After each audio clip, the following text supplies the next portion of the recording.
সিপিয়ার সাথে পালসেটিলার তুলনা। আমরা অনেক সময় পালসেটিলার সিপিয়া এক করে ফেলি, যেহেতু ফিমেল রেমেডি তো আমি একটু তুলনাটা এক নজরে বলে যাচ্ছি। আমরা জানি খোলা বাতাসে থাকতে পালসের ইচ্ছা, সিপিয়ার বিপরীত। খোলা বাতাসে পছন্দ করে না। আমরা কিভাবে আলাদা করব? খোলা বাতাসে থাকতে ইচ্ছা করে কে? পালস। তাহলে কি করবে? সিপিয়া কি করবে? সে এটার ইচ্ছা করবে না। খোলা বাতাসটা আদৌ ভালো লাগে না। এখানে আদৌ একটা শব্দ যোগ করে দেওয়া হয়েছে। ওই যে কি বলা যায়, আমরা যখন বাংলা গ্রামার পড়ছি ই প্রত্যয় যোগ করা, তো খুব গুরুত্ব দিয়ে, হ্যাঁ সেরকম আর কি। সে আদৌ এখানে বলে নাই খোলা বাতাস ভালো লাগে না সিপিয়ার, বলছে আদৌ ভালো লাগে না। আর এই যে পালসেটিলার মাথায় ঘাম হয় সাধারণত বেশি, সিপিয়ার মাথায়ও হয়, অন্য অংশেও হয়। পালস হচ্ছে স্বল্পভাষী, ওই যে বলতে চায় না, বোম মারলেও বেশি জিজ্ঞেস করলে রেগে যায়। কিন্তু সিপিয়া বাচাল, অনেক কথা বলে। চেম্বারে আমরা কিভাবে সিপিয়ার পালসেটিলাকে আলাদা করব? পালসেটিলার নম্র স্বভাব, ওই যে মাইন্ড বলা আছে, আর সিপিয়া হচ্ছে কি খিটখিটে স্বভাব, ইরিটেবিলিটি যার ভিতর বেশি থাকে। স্যার এটা পাগলামির কথা বলছিল, এটা কিন্তু একটা মজার বিষয় এই পাগলামিটা। এই যে রজরোধ হেতু যদি পাগলামি আসে তাহলে পালসেটিলা, আর যদি অতি রজস্রাব হেতু পাগলামি আসে তাহলে সিপিয়া। এটাকে আমরা করতে পারি যে রজরোধ মানে কি? হচ্ছে না, এরকম যদি থাকে তাহলে এই ধরনের সিম্পটম থাকা সত্ত্বেও যদি তার যে কি বলা যায় যে ইনসেনিটি তো মনে হয় পাগলামি, ইনসেনিটি, তো এরকম অবস্থায় যদি পাগলামি আসে তাহলে পালস, আর যদি অতি রজস্রাব হেতু পাগলামি আসে তাহলে সিপিয়া। রোগিনীর কাল্পনিক সুখকর সুগন্ধির ঘ্রাণ পায়। এই যে ঘ্রাণ নিয়ে স্যার একদিন অনেক করছিল, সে কাল্পনিক ঘ্রাণ পায়, আসলে ঘ্রাণ নাই, কাল্পনিক, কিন্তু সেটা কি পাবে?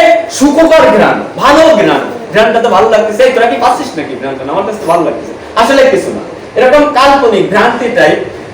পালসেটিলার অনেক ডেলুশন আছে, যদি পরে কখনো সুযোগ হয় আমরা পালসেটিলার ডেলুশন আলোচনা করব। স্যার আছে, আমি আছি। রোগিনী কাল্পনিক সুখকর সুগন্ধির ঘ্রাণ পায়, এটা হচ্ছে সুগন্ধি, এটা পায় কি? পালস।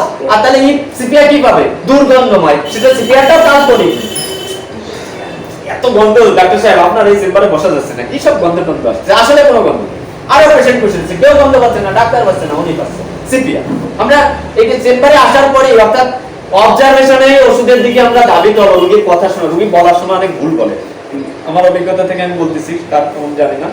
স্বল্পরজ কিংবা রজরোধ সহ নাসিকা হইতে রক্তস্রাব, নাক দিয়ে এপিস্টেক্সিস, নাক দিয়ে রক্তস্রাব হয়। এটা কিসের কারণে হয়? পালসেটিলার স্বল্পরজ কিংবা রজরোধ সহ নাসিকা হতে, নাসিকা থেকে রক্ত পড়লেই এই রোগী পাইলে মিলিফোলিয়াম, এরকম পাইলে মিলিফোলিয়াম দুর্বল মাদারটাতে আমিও দিই ভাই, আমি ফেরেশতা না, আমিও দিতাম। তো আস্তে আস্তে চেষ্টা করতেছি যাতে একটা রোগীর কাছ থেকে আরো তথ্য নিয়ে, রোগীর নাক দিয়ে রক্ত পড়তেছে, মহিলা ফেলে, একটু খোঁজ নেই, একটু সময় নিয়ে বলি, বা তার আশেপাশে যারা আছে তাদের কাছে জিজ্ঞেস করি। যদি আসে আমরা পাইলে স্বল্পরজ কিংবা রজরোধ সহ নাসিকা হতে রক্তস্রাব, গর্ভ অবস্থায় কিংবা অশ্ব সহ নাসিকা হতে রক্তস্রাব, এটা হচ্ছে সিপিয়া। গর্ভ অবস্থায় সে নাক দিয়ে রক্তস্রাব হবে, অথবা তার অশ্ব থাকবে, অশ্ব সহ তার নাক দিয়ে রক্তস্রাব হবে, এটা হচ্ছে সিপিয়া।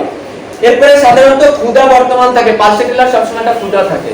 সে আপনি আপনার রুচি টুচি কেমন আছে? না ডাক্তার সাহেব মাশাআল্লাহ আলহামদুলিল্লাহ আল্লাহর রহমতে ভালোই খাইতে পারি, এটা রোগ তো জানি না, খাইতে তো পারি ভালো। তাহলে পালসেটিলা। আর সিপিয়া কি করবে? আরে ডাক্তার সাহেব খাইতেই পারি না, এত ভালো ভালো জিনিসপত্র কিনে, মাছ গোশ ইত্যাদি, আমি কিছু খাইতেই পারি, এইরকম আর কি।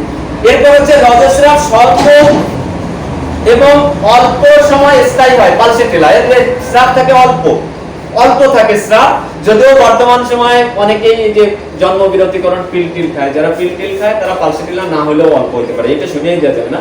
যদি সে পিল খাইলে স্রাবটা কমে যায়, ঠিক আছে, বা যে আরো কিছু ব্যাপার আছে সেদিকে যাব না।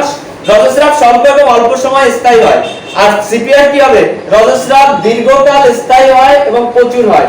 কিছু মনে করেন না, আপনি শুধু ফিমেল পেশেন্ট দেখেন, পেশেন্টের অভাব হবে, আপনি দেখে শেষ করতে পারবেন না। এক একটা কোয়ালিটি অর্জন করেন। আপনি সিপিআর পালসেটিলা ভালো করে পড়েন, খালি সিপিআর পালসেটিলা যে পেশেন্ট পাওয়া যায় ফিমেল, এতে অনেক পেশেন্ট পাওয়া যায়, আপনার নাম যশ খ্যাতি ছড়ায় যাবে। এভাবে আমরা আগায় যাই। আপনার বলতে আমার নিজের কথা বলতেছি। এরপরে আছে যে এই যে পালসেটিলা এক পাশে কাত হয়ে শুয়ে থাকলে সে খারাপ হয়, ডানেই হোক আর বামেই হোক, অর্থাৎ কাত হয়ে শুলে সে কমফর্ট ফিল করে না, সে আরাম বোধ করে না, আর চিত হয়ে শুলে সে ভালো বোধ করে।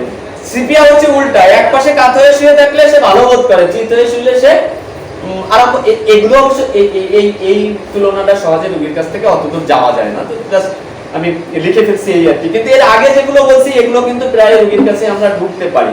তো মোটামুটি আমরা চেষ্টা করি, আলহামদুলিল্লাহ অনেক অনেক সময় নিলাম, তো কেউ বিরক্ত হবেন না। ধন্যবাদ সবাইকে। তো আলহামদুলিল্লাহ যারা এই এত সময় ধরে অনলাইনে অফলাইনে যারা শুনলেন আর আল্লাহ পাক বলার তৌফিক দিয়েছে, এর জন্য আল্লাহর কাছে শুকরিয়া। আর আপনারা শুনছেন, এই শোনার কারণে আমার মনোবল হয়তো বলার মনোবলটা বেড়ে যাবে।